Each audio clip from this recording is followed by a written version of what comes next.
प्यारे बच्चों, गणेश गुरुजी की क्लास में आपका बहुत बहुत स्वागत है। तो आज के वीडियो में हम लोग खास तरह के यानी कि स्पेशल तरह के जो वाक्य हैं उनकी पैसिव बनाना सीखेंगे। ठीक है, तो इसमें आप देख पा रहे हैं, तो यहाँ लिखा है there is no work to do, यानी कि सभी में देयर लगा हुआ है।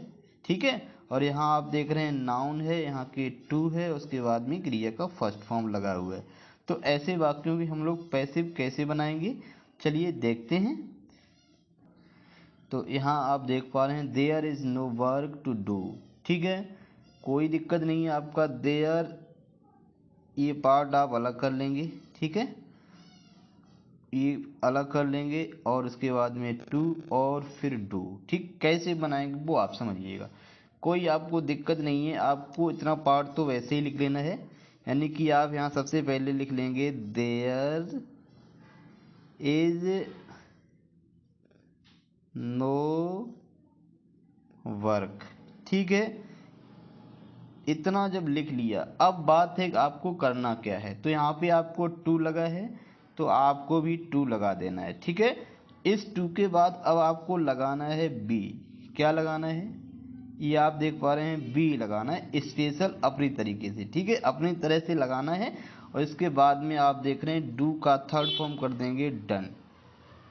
ठीक, तो आपने क्या सीखा है इस वाक्य में, यानी कि देयर इज नो वर्क। यहाँ हमने जो भी पार्ट लिखा हुआ है हमने वो ही लिख दिया है, देयर इज नो वर्क। ठीक है, और टू को भी लगा दिया, बस अपनी तरफ से इस बी को लगाया है, टू के बाद बी लगाया और जो भी क्रिया थी वो थर्ड फॉर्म में कर दी। यानी कि आपने ये देखा यहाँ पे टू प्लस बी, फर्स्ट को आपने बदल दिया है, किस में बदल दिया है, टू और ये वाली बी और प्लस जो भी वर्ब लगी थी उसका थर्ड फॉर्म कर दिया था। ठीक है, तो ये बात आपको समझ में आ गई होगी। अब सारे वाक्य इसी तरह से बनेंगे, चलिए देखते हैं।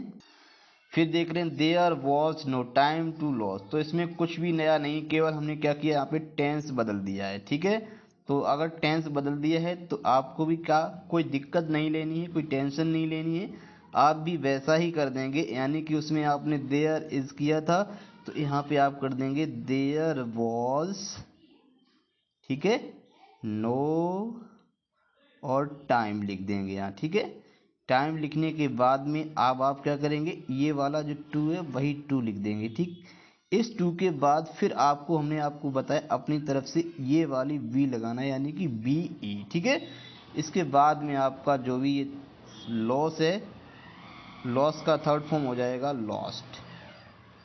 तो इस तरह से ये आपका पैसिव बन गया। ठीक है, तो ये ध्यान दिया होगा तो निश्चित रूप से आपको ये समझ में आ गया होगा। ठीक है, आगे बढ़ते हैं। यहाँ देखिए there is no milk to waste. तो आप भी क्या करेंगे बताएं, यानी कि आप भी यही करेंगे, सबसे पहले आप देयर लगा देंगे। ठीक है, देयर के बाद फिर यहाँ पे आपका इज दिया है तो आप भीज लगा देंगे। ठीक है, इसके ये इसी क्रम में आप चल रहे हैं, तो यहाँ पे नो लिख दिया। ठीक है, नो लिखने के बाद यहाँ पे मिल्क लिखा था तो आपने यहाँ पे भी मिल्क लिख दिया। ठीक, मिल्क लिखने के बाद यहाँ टू लगा था तो आपने भी टू लगा दिया। अब जब यहाँ क्रिया का फर्स्ट फॉर्म लगा है, ठीक है, तो आप क्या करेंगे, यहाँ पे मैंने आपको बताया अपनी तरफ से बी लगाएंगे। ठीक, बी लगाने के बाद में फिर आप वेस्टेड, ठीक, यानी कि पास्ट पार्टिसिपल वेस्ट का वेस्टेड लगा देंगे। इस तरह से ये आपका पैसिव बन जाएगा। ठीक है, आगे बढ़ते हैं। तो ये आप बना ही लेंगे। देखो इसमें हमने थोड़ा बदलाव किया है, क्या कर दिया है, देयर आर, आप देख पा रहे होंगे। ठीक है, तो आप भी यही करेंगे, देयर, ठीक है, आर लिखने के बाद में आपके फाइव मेन लिखा हुआ है तो आप भी लिख देंगे फाइव और मेन। ठीक, मेन लिखने के बाद फिर आपका टू नज़र आ रहा है और टू के बाद में यहाँ क्रिया का फर्स्ट फॉर्म दिया हुआ है तो निश्चित रूप से आप अपनी तरफ से यहाँ पे बी लगाएंगे और जो थर्ड फॉर्म से ये फर्स्ट फॉर्म सेंड दिया है इसका आप कर देंगे सेंट, यानी कि थर्ड फॉर्म कर देंगे, ये आपका हो गया सेंट। तो इस तरह से ये आपका पैसिव बन गया। अब यहाँ देखने का प्रयास करेंगे, देयर वर, यहाँ पे देयर वर हमने लगा दिया है तो आपको कोई दिक्कत नहीं है, एक ही तरह की सारे वाक्य हैं तो आप वैसे ही बनाएंगे। देयर वर लिखा है तो आप भी वर लिख देंगे, कोई दिक्कत नहीं है। ठीक है, जैसा वो कह रहा है वैसा ही आप करेंगे। ठीक है, तो यहाँ 6 लिखा है, फिर उसके बाद में लेटर्स लिखा हुआ है और इसके बाद में आप देख रहे हैं 2 लगा है तो आप भी लगा देंगे 2। फिर क्या लगाएंगे, आप बहुत सीख चुके हैं तो आप जान गए हैं, यहाँ पे आप वी लगा देंगे। ठीक है, और वी लगाने के बाद में आप क्या कर देंगे, इसका है वो थर्ड फॉर्म कर देंगे, किसका, राइट का, यानी कि यहाँ पे आप रिटन कर देंगे। तो आप देख पा रहे हैं क्या क्या हमारे पास बदलाव नज़र आ रहा है, यानी कि आपका 2 अलग से लग रहा है, यानी कि 2 लगा हुआ है, वी लग रहा है और ये क्रिया हमारी थर्ड फॉर्म में जा रही है। ठीक है, केवल इतना आपको करना है इस तरह के वाक्यों को पैसिव बनाने के लिए। अंतिम वाक्य देखते हैं अब। यहाँ पे आप देख पा रहे हैं हमने टेंस इसका बदल दिया है, यानी कि ये हमारा है फ्यूचर टेंस में। तो देयर विल बी, तो आप भी लिख लेंगे देयर, ठीक, फिर आप लिख लेंगे विल और वी स्टूडेंट्स लिख देंगे। ठीक है, अब यहाँ 2 लगा हुआ है तो आप भी 2 लगा देंगे, फिर आप अपनी तरफ से क्या लगाएंगे, बी लगा देंगे, बी। टीच का टॉट, TAUGST,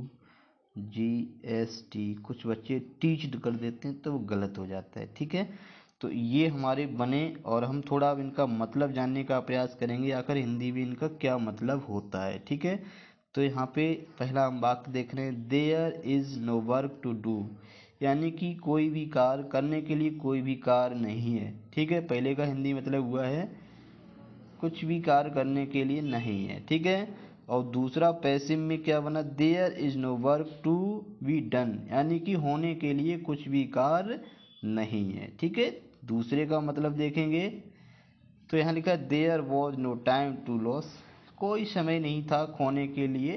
ठीक है, यानी कि नष्ट करने के लिए, खोने के लिए कोई चीज़ या कोई टाइम नहीं था। तो देयर वॉज नो टाइम, और कोई भी कार्य नहीं था, टाइम नहीं था, कैसा होने के लिए, लॉस्ट होने के लिए, यानी कि खोए जाने के लिए कुछ भी टाइम नहीं था। ठीक, अगला में अगर देखेंगे देयर इज नो मिल्क, कोई दूध नहीं है, किसी भी तरह का दूध नहीं है। टू वेस्ट, वेस्ट करने के लिए बिल्कुल भी दूध नहीं है, तो इसका मतलब है there is no milk to be wasted, यानी कोई मिल्क नहीं है वेस्टेड होने के लिए, यानी कि कैसा होने के लिए, नष्ट करने के लिए दूध नहीं है, बिल्कुल भी कोई भी दूध नहीं है, ये इसका सेंस होता है। इसी तरह से सारे वाक्यों का आप सेंस निकाल लेंगे। ठीक है, तो इस वीडियो हम लोग इतना ही पढ़ेंगे, फिर मिलेंगे।